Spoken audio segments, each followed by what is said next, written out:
자매 예수님, 오늘 무슨 기념일이지요? 자헌이 뭐예요? 성모 자헌 기념일. 스스로라는 뜻보다는 참 이게 어려운 한문인데, 자헌. 이걸 풀이하면 이거예요. 성모님이 잉태되실 때 원죄 없이 잉태되신 건 아시죠? 네, 성모님. 그 성모님이 원죄 없이 잉태되실 때 그 가득했던 그 성령의 감도로 어린 시절부터 하느님께 봉헌되신 거, 그걸 기리는 날이다, 이게. 그러니까 성모님은 성령으로 잉태되신 그때부터 봉헌된 분이시다, 그 뜻이에요. 이해가 되세요? 어느 한순간부터 그전에는 봉헌의 삶을 안 하다가 갑자기 뭐 요셉을 만나서 결혼하고 난 다음부터 봉헌된 게 아니라 미카엘 대천사의 부름을 받고 성모님도 원죄 없이 예수님 잉태하실 겁니다 하는 그 순간부터 봉헌이 아니라, 성모님은 혹시 성모님 아버지 어머니 성함 아세요? 뭐예요? 그렇지, 요아킴이랑 안나.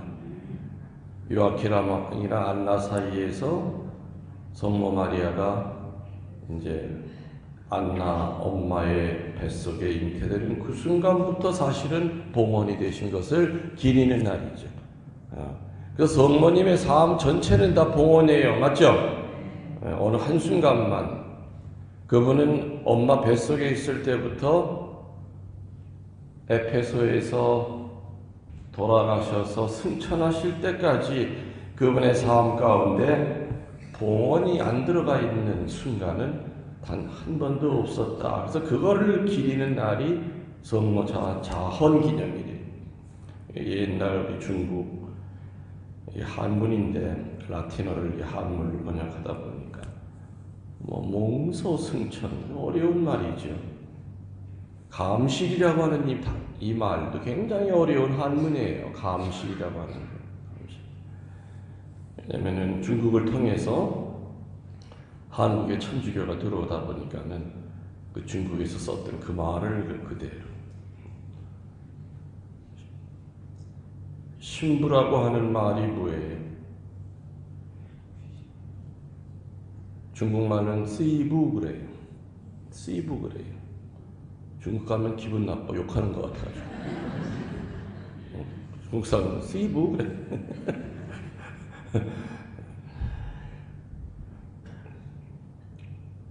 1472년에 식스토 4세 교황이 이제 정식으로 이제 날짜를 딱 잡은 게 바로 오늘이에요.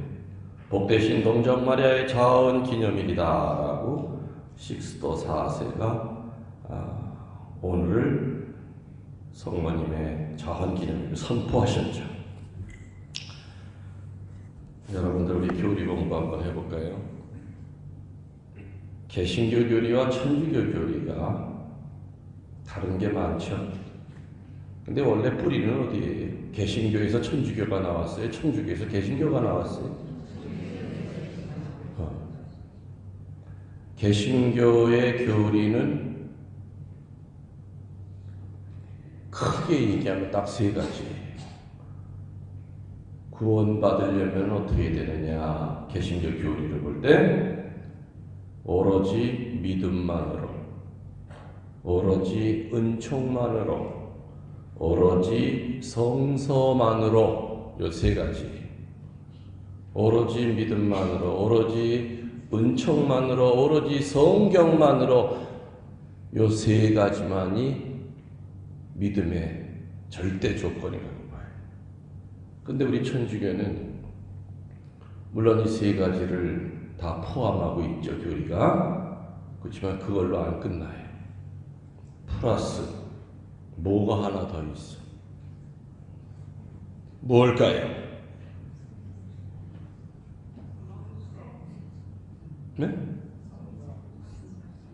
지금 성서 얘기했잖아요. 정체. 그냥 좋은 건 다 갖다 붙여봐요. 그 중에 하나 답이 나오겠지.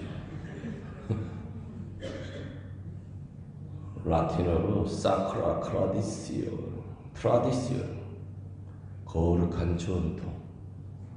그걸 줄여서 성전, 거룩한 전통. 개신교에서는 오로지 믿음만으로, 오로지 은총만으로, 오로지 성경만으로, 거기에 우리 가톨릭은 전통이라는 걸 중요시해요. 거룩한 성전, 전에 내려오는 건데 쓰잘데없는 거가 아니라 거룩한 전통. 개신교가 천주교를 비판할 때 뭐라고 했느냐? 천주교는 성경에 기록되어 있지 않는 교회의 전통을 받아들여서 이 복음의 순수성을 자꾸 잃어버린다, 이렇게 비난해요. 다시 말하면 성경에 안 나오는 게 왜 천주교회는 많어? 오늘 성모 자원기념일 성모님이 이렇게 이거 나와요, 안 나와요?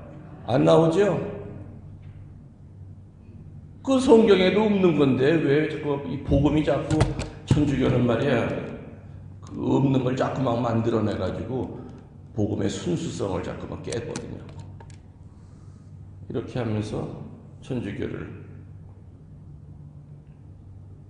공격할 때가 있죠. 개신교 신자들과 얘기할 때 이런 말을 하면 여러분들 뭐라고 대답하실 겁니까? 본당 신부님한테 일러? 그럴 거예요. 그럴 때 여러분들은 이렇게 다시 질문을 하셔야 돼요. 아, 자매님, 그럼 내 질문에 한번 먼저 대답해 보실래요? 그러면서 성경과 성전 중에서 어느 것이 더 먼저 만들어졌을까요? 라고 물어보세요. 그러면서 우물쭈물하면은 만일에 그 자매가 성경이 먼저지 이러면 아이고 참 헛똑똑이시네. 그러면서 뭐라고 풀이를 해줘야 되느냐. 신약 성서가 제일 먼저 쓰여진 것이 마르코복음이에요. 알고 계세요? 근데 그 마르코복음은 언제 쓰여졌느냐? 예수님 돌아가시고 난 다음에 30년 후에나 쓰여졌어요. 처음부터 예수님 돌아가신 직후부터 성경이 쓰여진 게 아니야. 처음에는 제자들의 기억 속에 있는 것을 전달을 했어요. 근데 제자들이 자꾸 나이가 먹겠죠? 기억이 까물까물해져. 아, 이거 안 되겠다.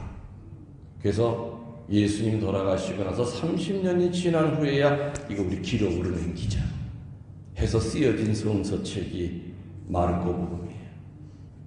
신약 성서 펼치면 마태복음이 일본어로 나오지만 사실은 마르코복음을 원복음이라고 해요. 나머지 세 개는 공간복음 비슷비슷해. 근데 가장 제일 먼저 쓰여진 오리지널 복음이 바로 마르코복음. 그 마르코복음도 예수님 돌아가시고 나서 70년, 돌아가셔서 30년 후, 예수님 태어나서 70년 후가 되겠죠? 한 60년, 5, 6년이 될 거예요.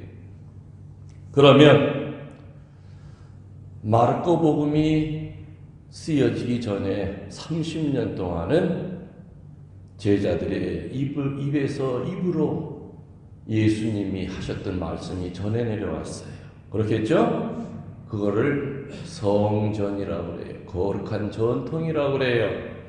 그래서 신약 성서보다 훨씬 먼저 나온 것이 교회의 전통이에요. 그 전통으로 내려오다가 아까 얘기한 것처럼 아이고 우리가 자꾸 나이가 먹으니까 이제 자꾸 잃어버리네. 이거 기록에 남겨야지 안 되겠어 해서 쓴 게 마르코복음이에요. 30년 동안 수많은 전통이 전해 내려오고 있었겠죠. 그러면 그 많은 전통이 마르코복음에 다 기록이 되어 있느냐?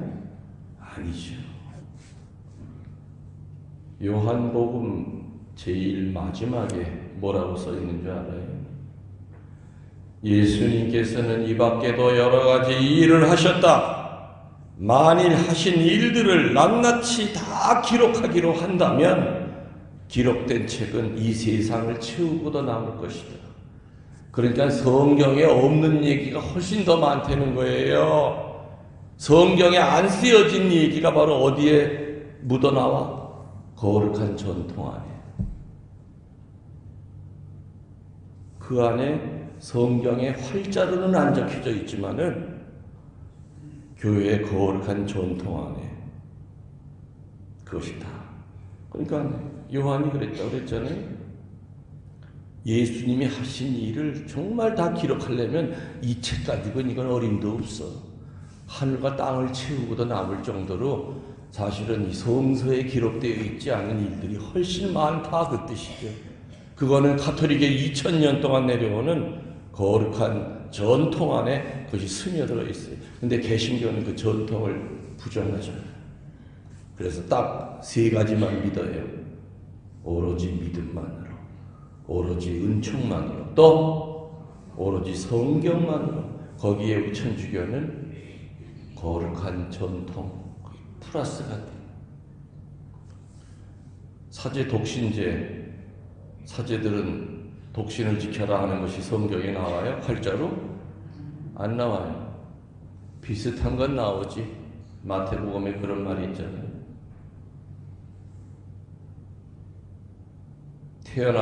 태어나면서부터 고자로 태어난 사람이 있고, 살다가 사고를 당해서 고자가 된 사람이 있고, 하느님을 위하여 스스로 고자처럼 살아가는 사람이 있다. 근데 그 세 번째는 아무나 하는 것이 아니라 하느님이 허락해 주셔야만 그 세 번째 삶을 살 수 있다. 바로 그 얘기죠. 또 예수님이 독신으로 사셨어요? 아니면 장가를 가셨어요? 독신. 예수님이 선택한 12 제자들 중에는 기혼자들이 있었어요.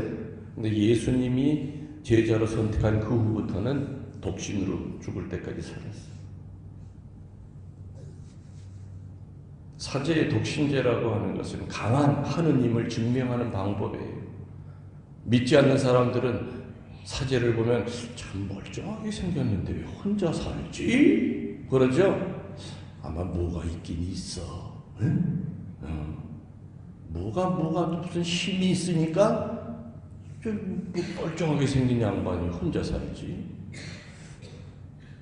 그러니까 사제의 독신제는 아주 강한 하느님 증명하는 방법이. 사람들 가슴에 이렇게 의문점을 심어놓잖아. 왜 저분이 혼자 살까? 무슨 힘으로 혼자 살까? 맞아. 예수님도 홀로 사셨어. 혼자 산다고 하는 것은 단순히 정결 이것만을 뜻하지 않죠.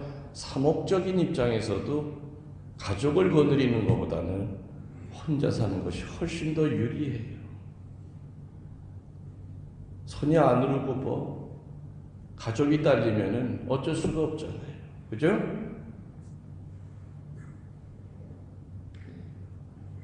내 친구 가운데 목사들이 꽤 여러 명 돼요. 내가 고등학교를 개신교 미션 스쿨을 나왔기 때문에. 내가 졸업할 때가 65회니까 지금 이제 100기가 굉장히 오래된 학교예요.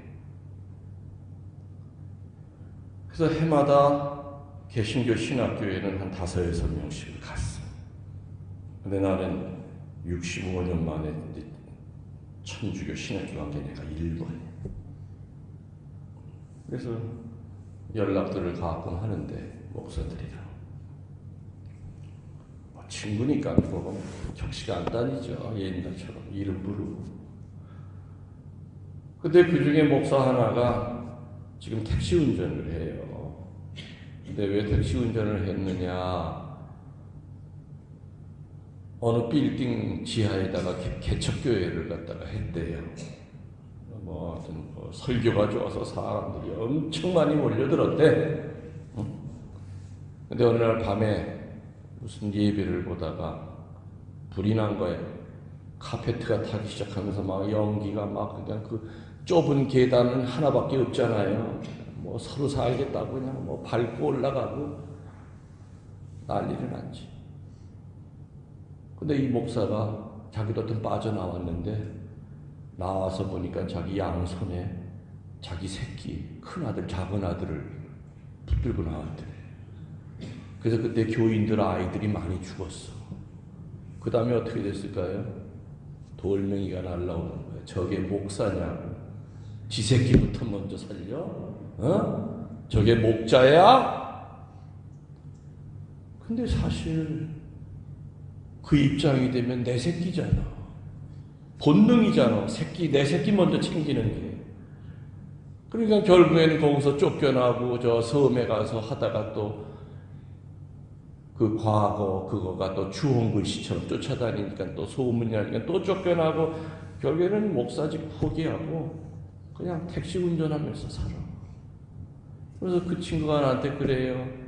아이고 김신부 행복한 줄 알아. 뭐가? 혼자 사는 게 행복한 줄 알아. 이놈아 너도 혼자 살아봐라. 등가리 올 때 얼마나 힘든 줄 알아? 등 긁어줄 인간도 없는데.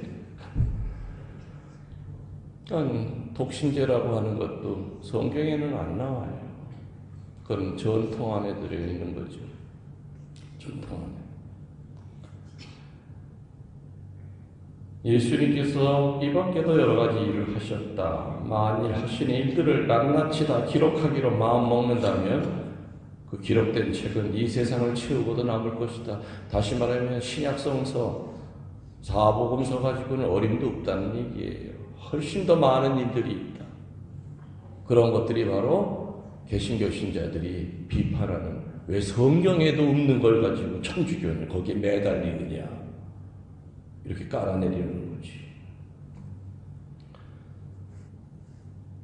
물론 천주교도 성경을 신앙의 최고 규범으로 삼습니다. 그리고 성경은 성령의 감도를 받은 그 성서를 쓴 제자들의 그 믿음을 바탕으로 인간의 언어로 기록된 하느님의 말씀이라고 가르치고 있지요. 있어요. 그렇지만 중요한 것은 거기에 대한 유권적인 해석은 해석만큼은 교도권, 다시 말하면 사도들의 후계자들의 가르침에 의하여 성경에 나오는 이야기들이 분별된다 라고도 또 가르치고 있죠. 오늘 복음에 나오는 예수님이 어느 집에 있을 때 그분의 어머니와 형제들이 찾아왔다라는 이런 표현을 가지고 개신교에서는 성모님의 동정성을 의심합니다. 그렇지만 여기 나오는 형제는 예수님과 피를 같이 나는 그런 형제가 아니죠. 친척을 뜻합니다. 친척. 그리고 예수님이 자기 엄마한테 이렇게 쌀쌀맞게 한 걸로 봐서 우리들도 그렇게 해도 된다. 말이 돼요. 예수님도 성모님 우습게 여겼어. 그러니까 우리들도 우습게 여길 수 있어.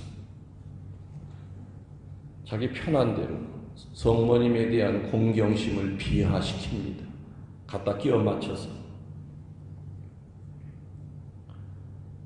성모님이 가장 공경받으셔야 할 이유는 뭡니까?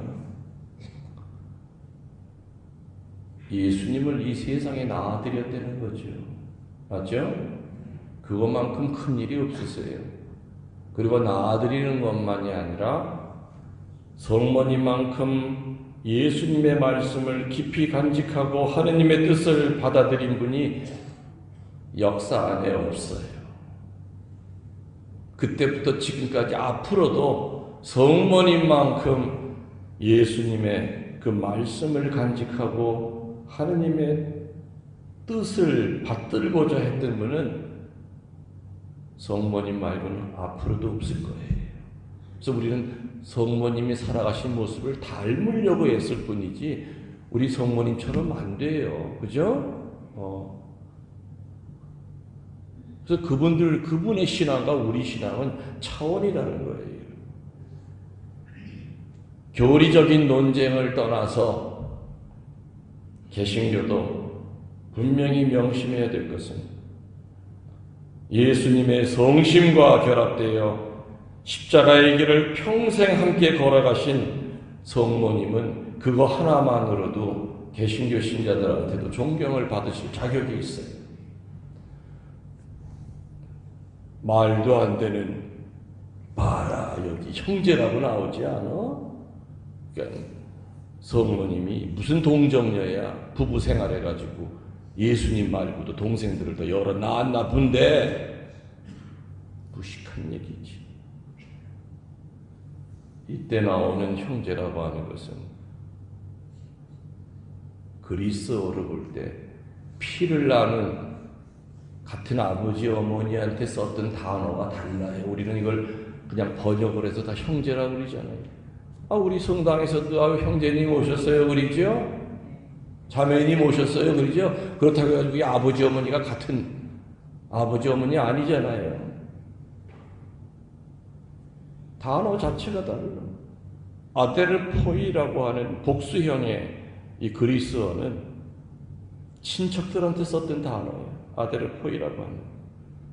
근데 그것을 그냥 번역하니까 형제라고 나오니까 물론 제대로 공부한 목사님들은 이게 친척이라고 하는 걸 다 알아요.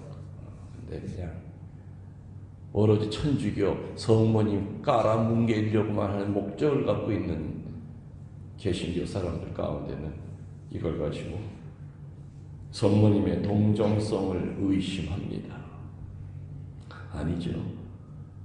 그리고 예수님이 성모님을 박해한 걸로 또 얘기를 합니다.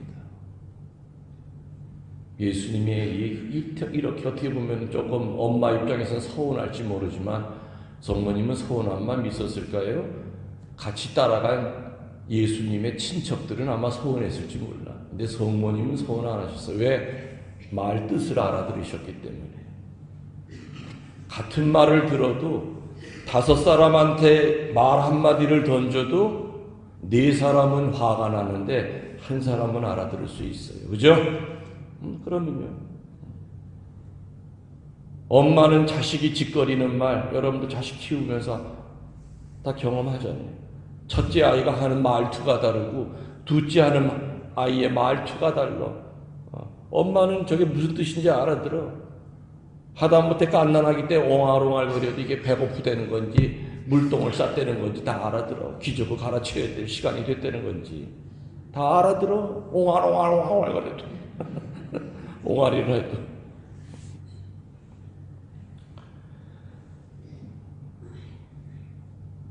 개신교의 그 구원과는 3개뿐이에요. 오로지 믿음만으로, 오로지 은총만으로, 오로지 성경만으로. 그래서 개신교는 성전이라고 하는 걸 인정을 안 해요. 근데 더 좀 웃기는 얘기는, 그럼 개신교 만들어진 지 500년 됐는데 그럼 그 사람들은 지금 500년 동안 개신교 파가 수도 없이 많죠? 감리교면 감리교 전통이 있어요. 맞죠? 장로교는 또 장로교 전통이 있어요. 감리교에서는 없는 전통이 장로교에서는 있어요. 자기네들도 전통을 만들어 가잖아요. 물론 그 사람들이 만들어 온 그 전통은 사도들 안에서 사도들을 통하여 내려온 거룩한 성전이랑은 다른 거죠. 자, 만일에 개신교 신자가 조금 아는 척하면서 우리 교회는 3가지 가지고 구원받아. 오로지 믿음만으로, 오로지 은총만으로, 오로지 성경만으로.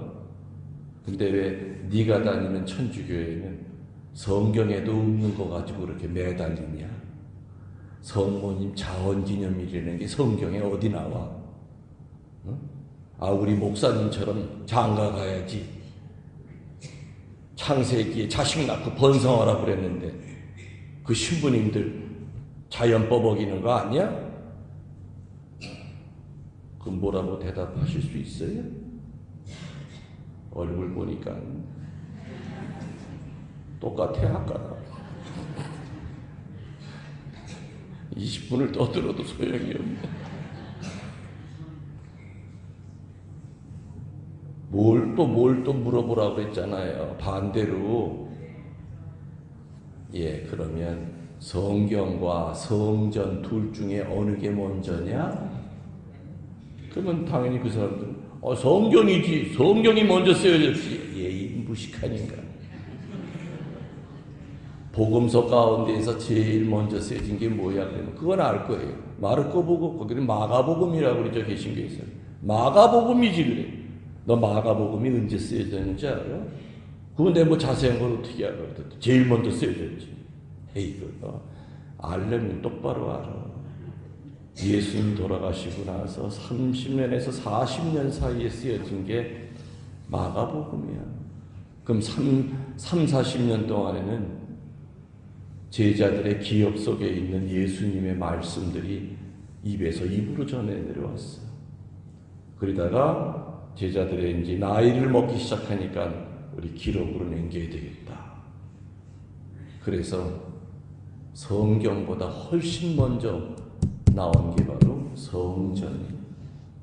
사도단에 의해서 내려온 거룩한 성전. 어떻게 너 그거 무시할 수 있니? 그거 무시하면 안 되잖아. 그리고 거기에다가 그냥 마지막으로 그냥 확 일침을 가할 수 있는 게 뭐예요? 너 성경책 들고 다니지? 이리 보자. 요한복음 펼쳐봐. 제일 마지막에 뭐라고 나오나? 우리 같이 읽자. 거기는 그렇게 나오겠죠. 예수님께서 가라사대 이 밖에도 여러 가지 일을 하였다. 만일 하신 일들을 낱낱이 다 기록하기로 한다면 기록된 책은 이 세상을 채우고도 남을 것이다. 예, 봐라. 이 사복음서에 있는 얘기 말고도 훨씬 많은 이 얘기들을 글로 쓴다면 하늘과 땅을 채우고도 남을 거라고 그러셨어. 요한 사도가. 그게 바로 가톨릭 2000년 동안의 전통 안에 그게 다 스며 있는 거예요. 이러고도 너 거룩한 전통을 업신여겨? 아휴, 이렇게 얘기를 해주면 얼마나 좋을까. 미사 끝나면 또 다 까먹을 거. 아무튼 나는 내 할 일은 다 했습니다. 봉헌성 가세요. 예물 제사가 219만입니다.